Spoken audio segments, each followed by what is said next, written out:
Hello, and welcome to Episode 1 of Sarastro's Star Wars Legion painting series, brought to you by Fantasy Flight Games. In this episode, we're going to paint Luke Skywalker from the Star Wars Legion miniatures game. This video is aimed at the beginner to intermediate painter, and is designed to give all the guidance necessary to paint Luke Skywalker to a good tabletop standard. However, we'll also explore some more advanced techniques that you might like to try to take your Luke to the next level. Please note that you'll find a complete list of all the equipment used in the video description below. Let's take a look at the basic steps we'll be following to paint Luke Skywalker. We're going to begin by assembling the miniature before spraying on a grey primer, followed by an optional spray of white from above to allow us to more easily see the details and to suggest the main areas of highlight.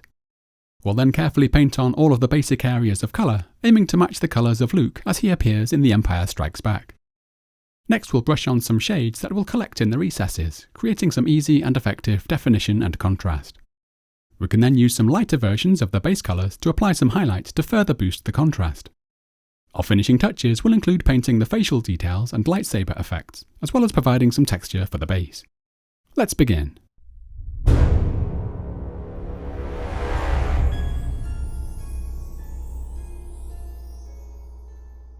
Before we do anything, it's always worth checking for any mould lines and carefully removing them with a craft knife or a modelling file. I'm now going to glue on Luke's head with some superglue. And I'm also gluing him to the base. You could glue the arms on now if you wish, but doing so does make some parts of the miniature more difficult to paint, so I've chosen to leave them until later. I am however going to stick them on with some white tack or poster putty for the priming that we're going to do in a moment. Once they're attached, I'm removing the visible excess putty before moving on. Before painting any miniature, it's almost essential that we first prime the figure with a spray-on primer, typically using black, white or grey to help the paint adhere to the model. I've chosen to prime Luke in grey using Citadel's Mechanicus Standard Grey. It's a good idea to mount the figure to something like an old bottle cap or spare paint pot whilst we work, to avoid having to touch the miniature with our hands. The priming should be done in a well-ventilated area, and it's important that we give the can a good shake for 2 minutes before spraying. A couple of light, even sprays sweeping across the miniature from a few angles should provide good coverage. The paint from a spray can comes out quite thick and fast, so it's important not to overspray the miniature to avoid loss of detail. Now that he's primed, our Luke is ready for painting, but I'm going to first provide an optional light spray of white from above at a slightly off-centre angle. The reason I'm doing this is to create an initial impression of how both the natural light from above and from the lightsaber falls on the figure, which we can use as a guide when we come to placing our own highlights later on. I'm using Citadel's Agrax White for this. 1 or 2 sweeps across the figure should do the trick. We can see that we now have quite a natural looking set of highlights to help guide us as we paint the miniature. Notice how the left side of Luke's face is now cast in shadow, and how the brightest highlights fall on the cheekbone and right side of the nose and chin. If you're lucky enough to own an airbrush, it's possible to achieve an even sharper set of highlights, and you could also build on a prime in black, up through grey and white if you wish. With Luke primed and ready, we can begin applying the base colours.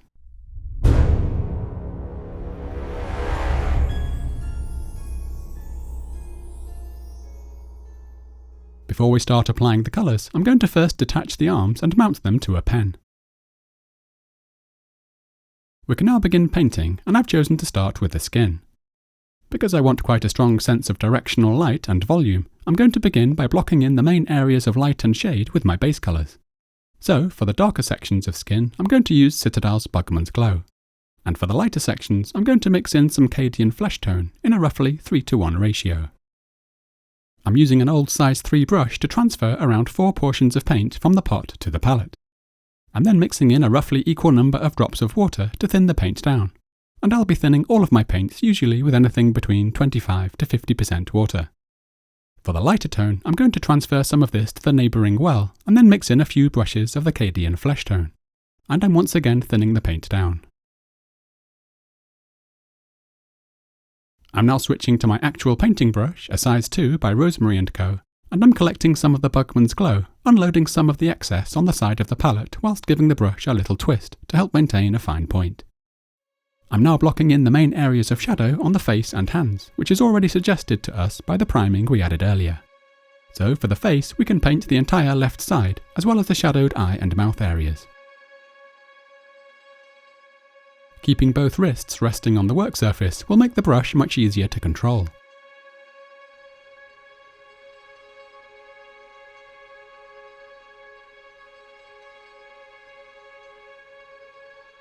I'm now painting the underside of the hands.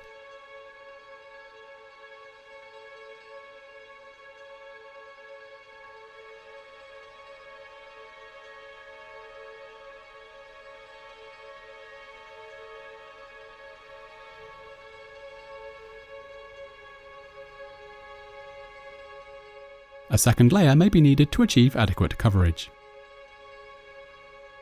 I'm now sketching in the broad areas of highlights with the lighter tone.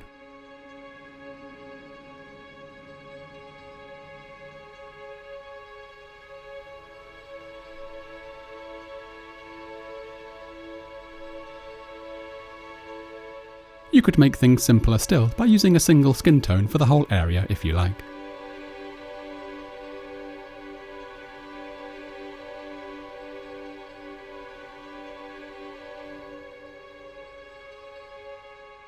We'll be going over all of these areas with some shade and additional highlights later on, so it's okay if things look a bit rough at this stage. Having said that, we can already begin to get a nice sense of volume produced by these areas of light and shade.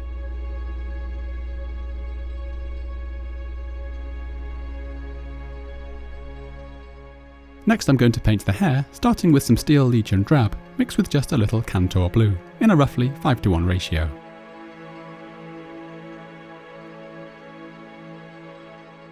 I'm also going to prepare some Tallarn Sand, which I'll be using for the lighter section in a moment. I'm first using the darker tone to paint all of the hair.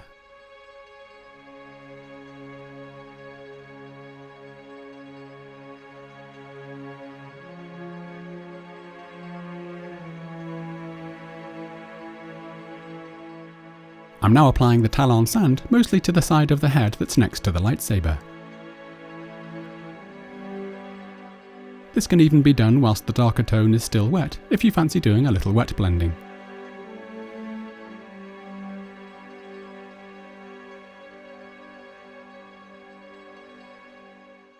Once dry, I'm now adding a second layer of this lighter tone. We'll be bringing out the texture of the hair a bit later on when we add the shades, so we needn't worry about that now. Next I'm going to paint the belt and various pouches using a 2:1 mix of Rhinox Hide and Mournfang Brown.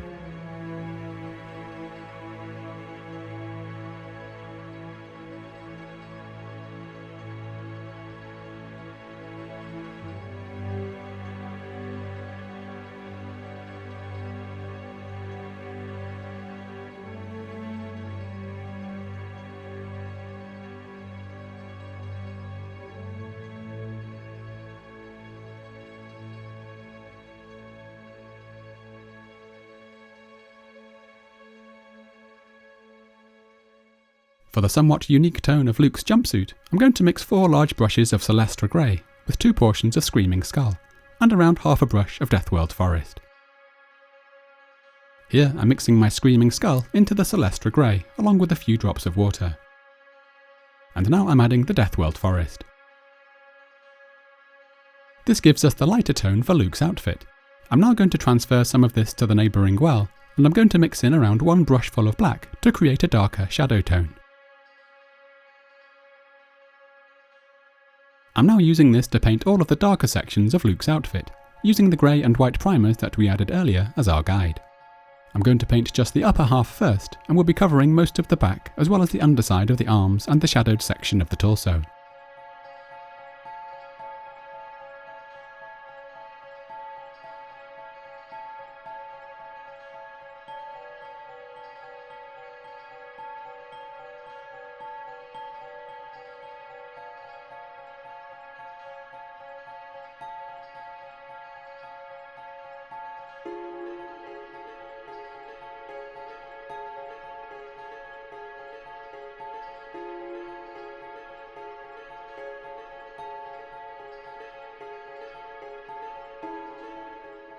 We can now use the lighter tone for the brighter sections.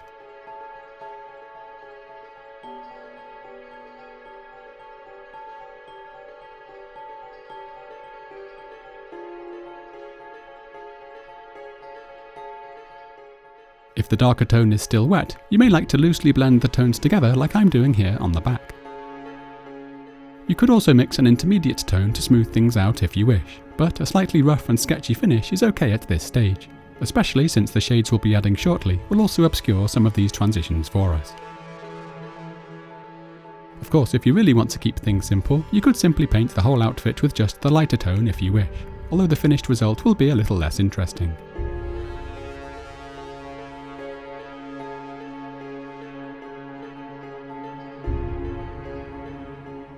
I'm now moving on to the legs, once again using the darker tone to block in the shadowed areas at the back of the figure.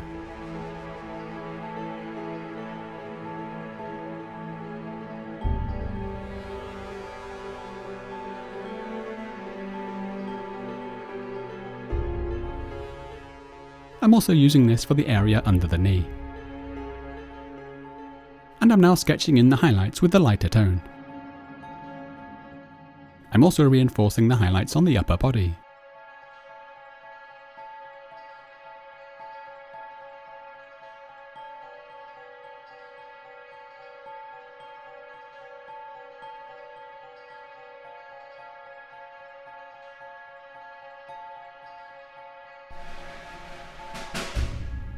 We can paint the arms in much the same way, so I'm using the darker tone for the underside and the lighter tone for the top.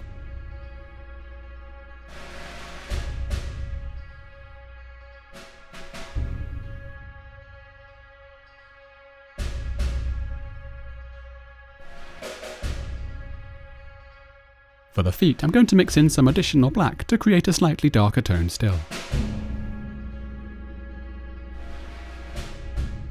Just a single layer of this may collect slightly in the recesses, allowing the raised parts of the texture to appear paler.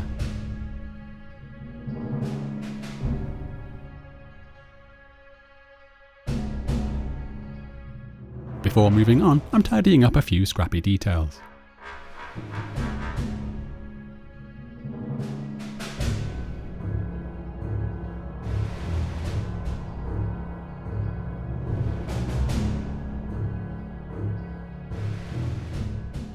Next I'm going to paint the gun, using a roughly equal mix of Leadbelcher and black.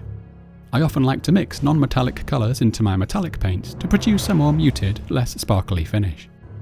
The shades we'll be adding in a moment will also help do the same.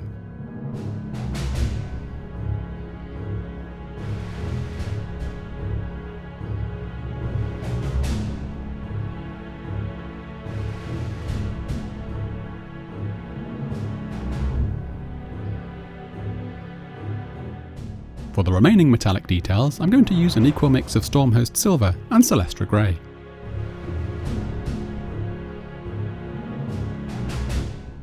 I'm using this for the various metal studs, as well as the belt buckle, lightsaber clasp, and the lightsaber handle.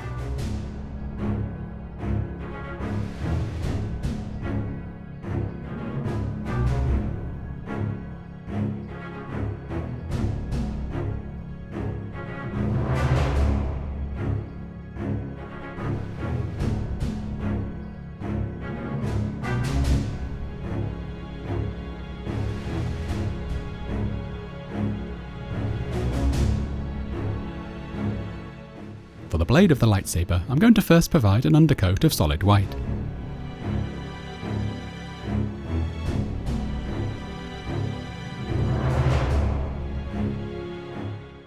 I'm then going to provide an even layer of Vallejo's electric blue.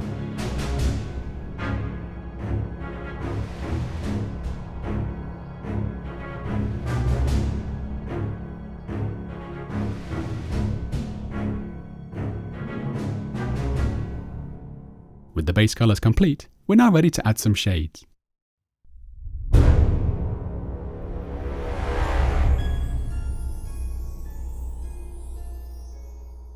We're now going to use a series of shades to darken all of the recesses, which is a nice easy way to boost the contrast and increase the definition. I'm starting with a roughly equal mix of Nuln Oil and Agrax Earthshade. It's important to give the shades a good shake for around 10 seconds before we use them. I'm then measuring out 4 brushes of each colour in the palette and mixing them together. We can then use this to shade the hair. We can see what a good job the shade does of collecting in the recesses, instantly giving us a high contrast finish and well-defined texture.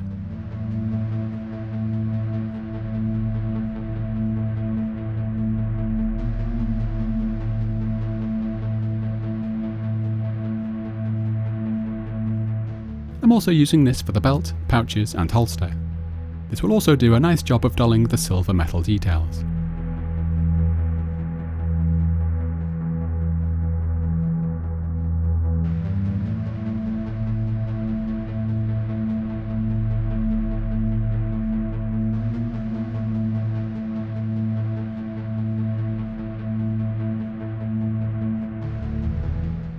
Next I'm going to shade the skin using Reikland Fleshshade mixed with a little Drakenhof Nightshade, although using pure Reikland Fleshshade would also be fine.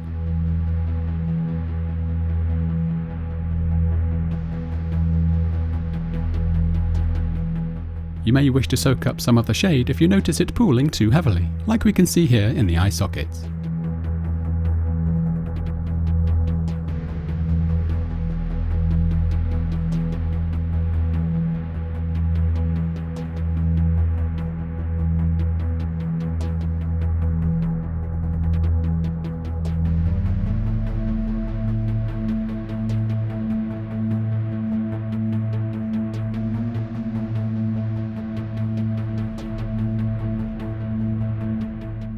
Finally, for the jumpsuit, I'm using a mixture of Nuln Oil and Athonian Camoshade in a 2:1 ratio. I'm also thinning this with some Lahmian Medium to dilute the intensity. This is something I often do when shading light areas to reduce the darkening effect of the shade. Here's my clear medium. And now I'm adding my Nuln Oil and Athonian Camoshade.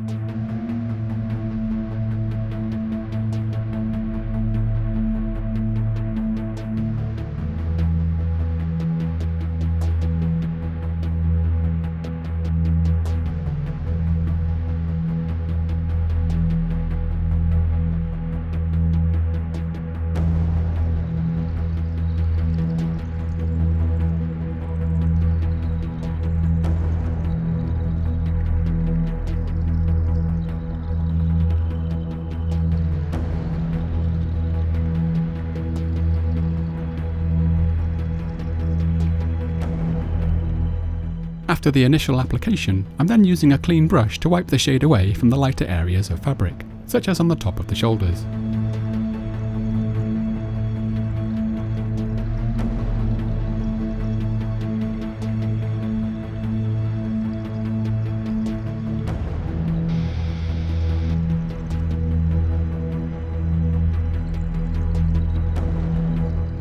Once that's dry, we can boost the contrast further with an additional local application if we like. So here, I'm brushing on some additional shade to increase the depth of shadows beneath the legs and arms.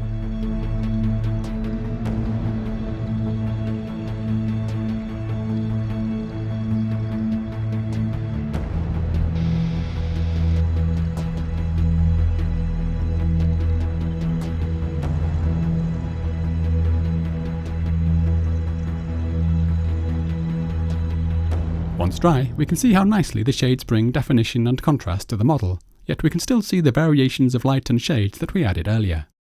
This means that Luke is already looking plenty good enough to game with, and there would be nothing wrong with now painting the base and calling the miniature done, especially if you're new to the hobby.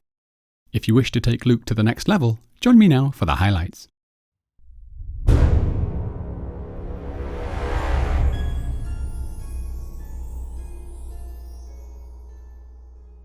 I'm going to begin by highlighting the hair using the original Tallarn Sand.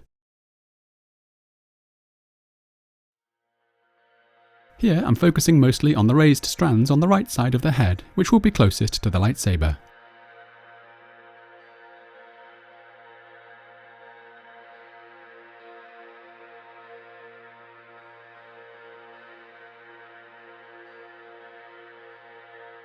I'm now going to lighten this by mixing in some of Vallejo's Ivory.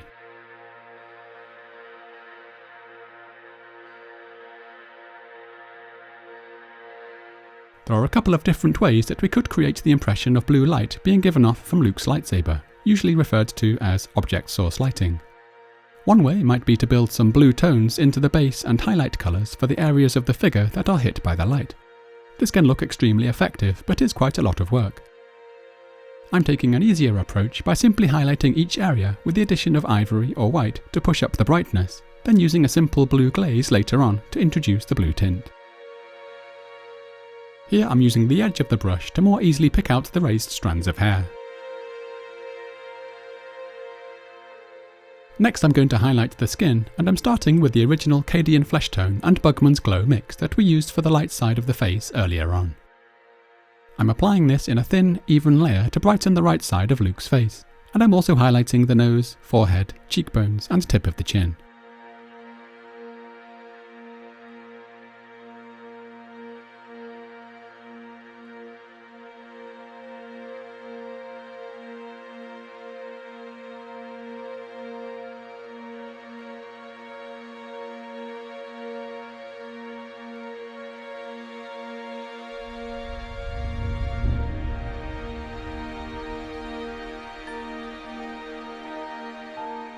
I'm thinning this down further to also help define the jawline on the shadowed side of the face.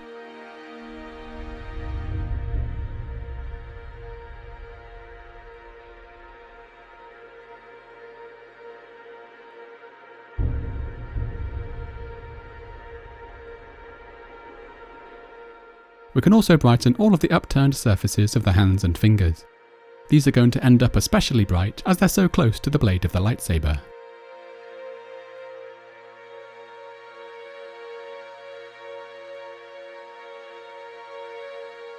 I'm now going over these highlights using some pure Cadian Fleshtone to gently brighten the tone further. Applying these highlights in multiple thin layers allows us to create quite a smooth skin texture.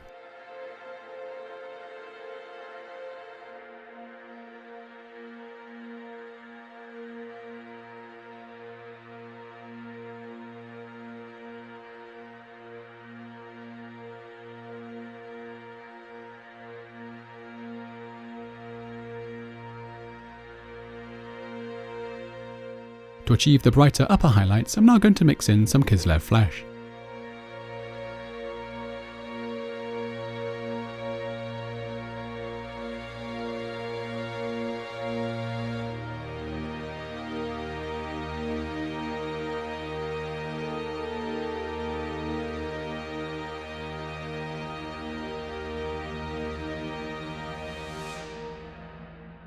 Here I'm pushing the pigments to the areas I want the brightest highlights to be, such as the right cheekbone.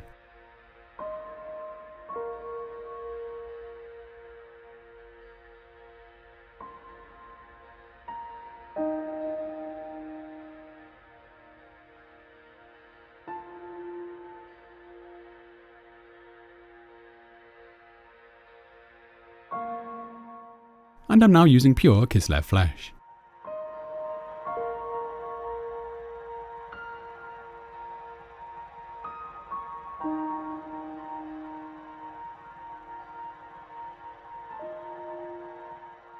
As the tone gets brighter, so we can focus on tighter, more specific areas of highlight.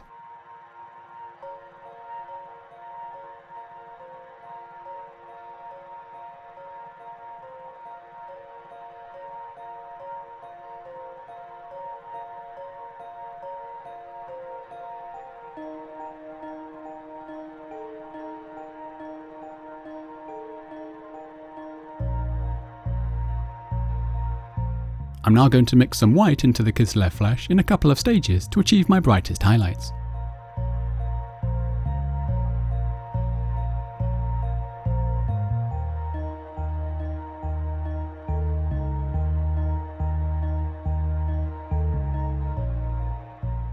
The skin, and face in particular, is the most important area of the figure, so I will naturally spend more time working on it than I will the other areas of the miniature.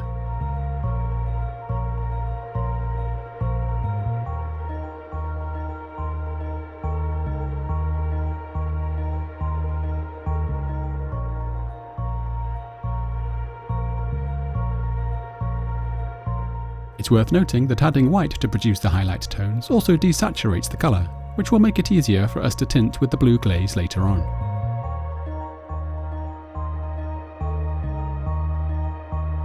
Here I'm mixing my brightest highlight tone.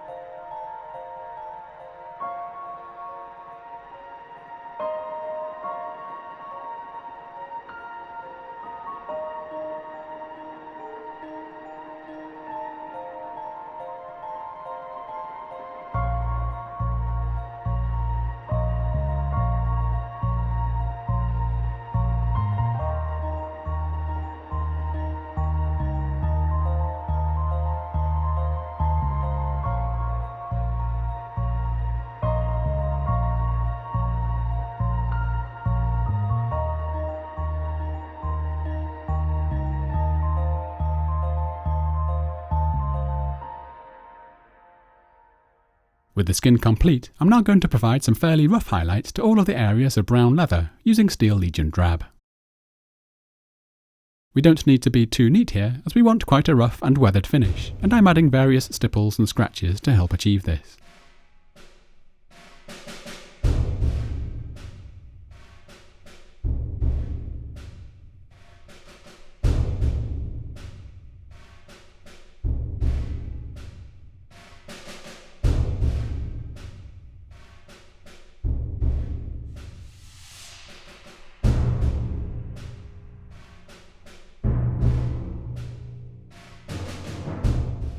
You could stop here if you like, but I've chosen to go a little further by using some Tallarn Sand to boost the contrast.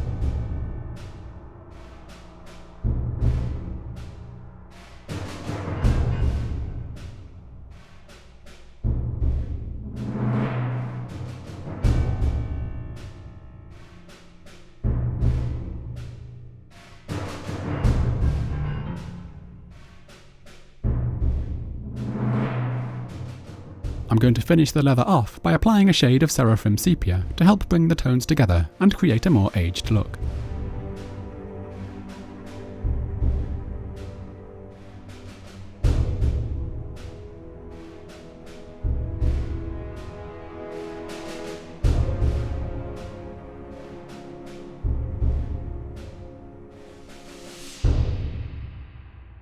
Before highlighting the jumpsuit, I'm going to first stick the arms on, so we can paint over the joins as we work.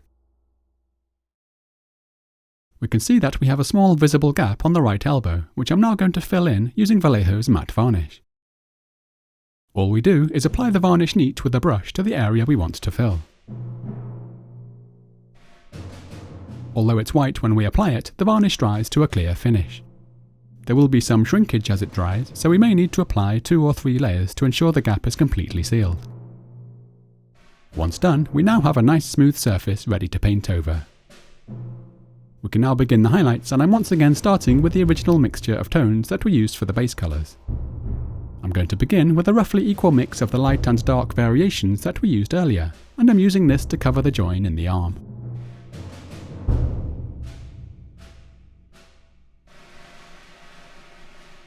I'm now using the lighter of the 2 base tones to begin pushing up the brightness of the chest and arm areas that would be most affected by the light from the lightsaber.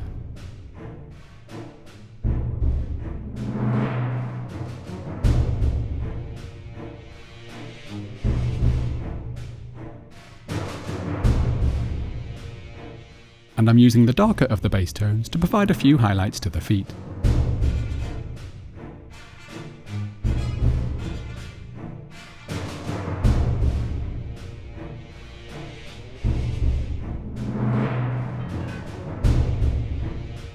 We can now push the chest and arm highlights up further with the addition of some white in a couple of stages. Once again, this will lead to quite a desaturated look that will be nice and easy to tint with the blue glaze in a moment.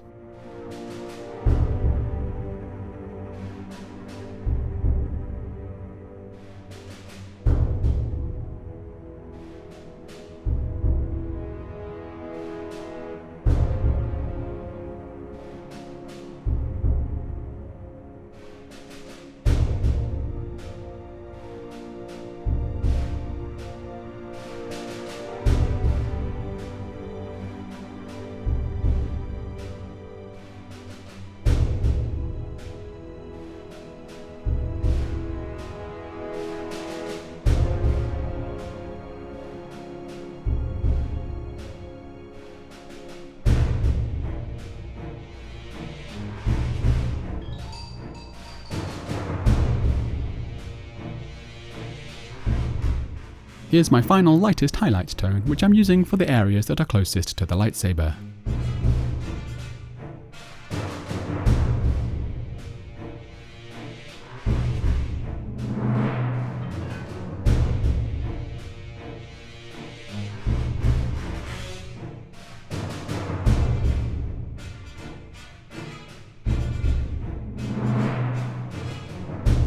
With the last of the highlights complete, we're ready to add some finishing touches.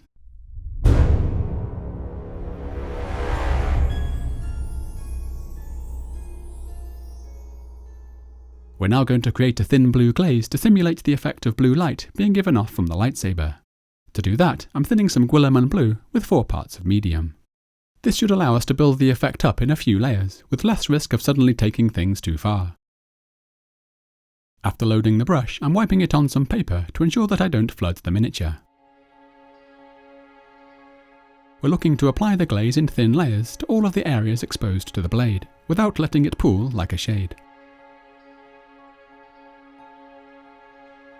When applied in thin layers like this, the glaze doesn't take long to dry, and after a layer or two, we can soon begin to see the effect we're after.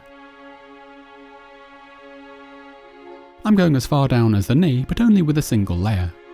For the areas closest to the blade, we can add up to 3 or 4 layers to build the intensity.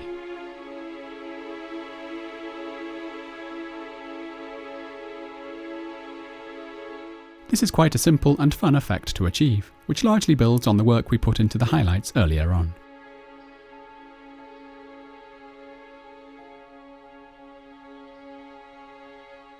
I'm now going to add some interest to the blade itself by mixing equal quantities of Stormhost Silver and White, which I'm then going to add to my electric blue. Here's the white and silver mix, which I'm now adding to my electric blue.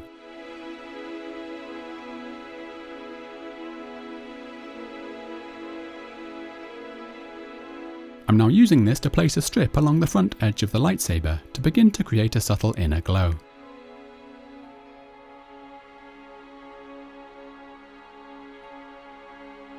I'm applying this in 2 thin layers, letting it dry in between each one.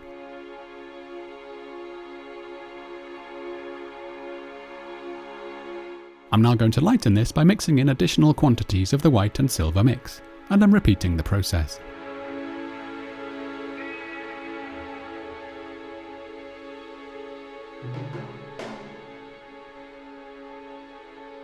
Although there isn't much room for manoeuvre, we can attempt to reduce the width of the strip the lighter we go to produce a slight gradient.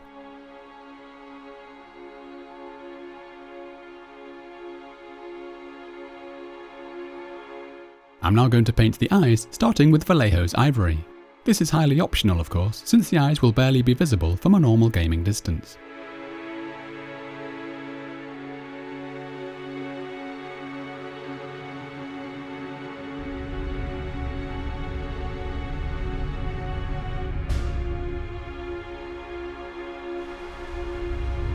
If things do go wrong, we may need to perform some delicate corrections with something like Bugman's Glow mixed with a little Kantor Blue. I'm also going to add some pupils using German Grey, although black would also be fine.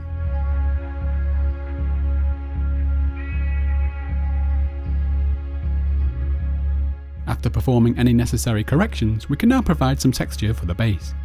I've chosen to place my ripples in a forest setting, and I'm using Vallejo's Brown Earth basing paste to create the initial colour and texture.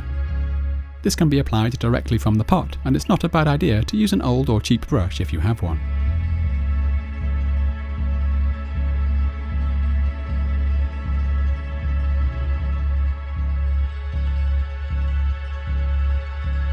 Once completely dry, which can take up to an hour, I'm going to provide an application of Agrax Earthshade.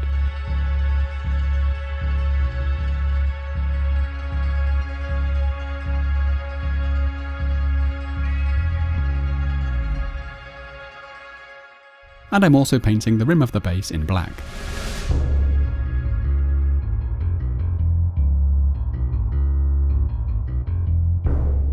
This might be a good time to protect the miniature with a matte varnish, and I'm providing a couple of light sprays of Testors Dullcote for this. I'm then going to provide some foliage using some leaf litter by Secret Weapon, and some tufts of Sylfloor grass. First I'm going to mix a little water into some PVA glue. I'm then dabbing this onto the base. Although I'm leaving a few odd gaps here or there, I'm covering most of the base because I want quite dense coverage.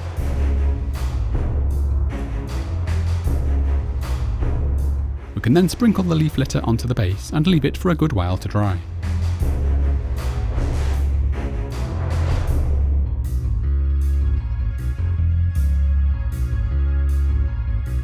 I'm now tapping off the excess, and if you really want to ensure the litter is firmly attached, we can dab on some additional thinned PVA glue.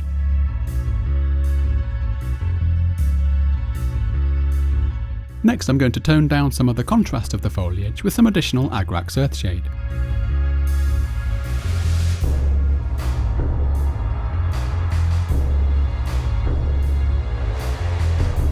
And finally, I'm using some superglue to attach a few tufts of grass.